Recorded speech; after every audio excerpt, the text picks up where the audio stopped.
या महाराष्ट्रामध्ये आम्ही आता येणाऱ्या काळामध्ये आक्रमक आंदोलन हाती घेतलेलं आहे। कर्जमुक्ती पासून या सरकारला पळता येणार नाही।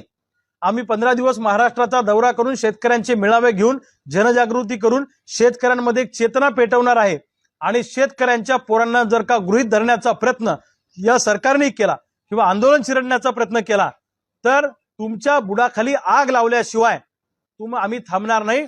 आणि या महाराष्ट्रामध्ये आज सरकारजवळ पैसे नाही, मग आमदार खासदारांचे पगार 5 वर्ष का थांबवत नाही? अधिकाऱ्यांचे पगार 5 वर्ष तुम्ही का थांबवत नाही? तिजोरीत पैसा नाही तर सगळ्या मंत्र्यांना सुरक्षेवर खर्च होतो, सरकारी खर्चातून त्यांचं सगळं चाललेलं आहे। शेतकऱ्यांना द्यायला तुमच्याकडे पैसे नाही, मग आमदार खासदारांना चंगळवाद करायला त्यांच्यावर खर्च करायला तुमच्याकडे पैसे येतात कुठून?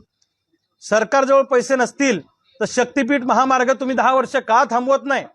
हा शक्तीपीठ महामार्ग याच्यातून फंड जमा करायचा, याच्यातून पैसे खायचे, जिथून शक्तीपीठ सुरू होईल जिथे शेवट होईल त्या भागातल्या सगळे आमदार पैशाने मालामाल होतील, सगळ्यांना कॉन्ट्रॅक्ट मिळतील, सगळे मुरुम गिट्टी खाऊन समृद्ध होतील आणि पुढच्या लोकसभेच्या निवडणुकीचा फंड सुद्धा त्या शक्तीपीठ महामार्गातून उभा करण्याचा याच्या पाठीमागचा छुपा अजेंडा आहे। येणाऱ्या 15-20 दिवसामध्ये सरकारने शेतकऱ्यांच्या हिताचा निर्णय घेतला नाही तर जिल्हा परिषद पंचायत समितीला गावगाड्यातला शेतकरी तुम्हाला मतदान करणार नाही आणि 15-20 दिवसानंतर पेरणीपूर्वी या महाराष्ट्रामध्ये छत्रपती शिवाजी महाराजांच्या गनिमी काव्यानं भूतो न भविष्यती असं आंदोलन क्रांतिकारी शेतकरी संघटना सगळ्या शेतकऱ्यांना घेऊन उभं करेल।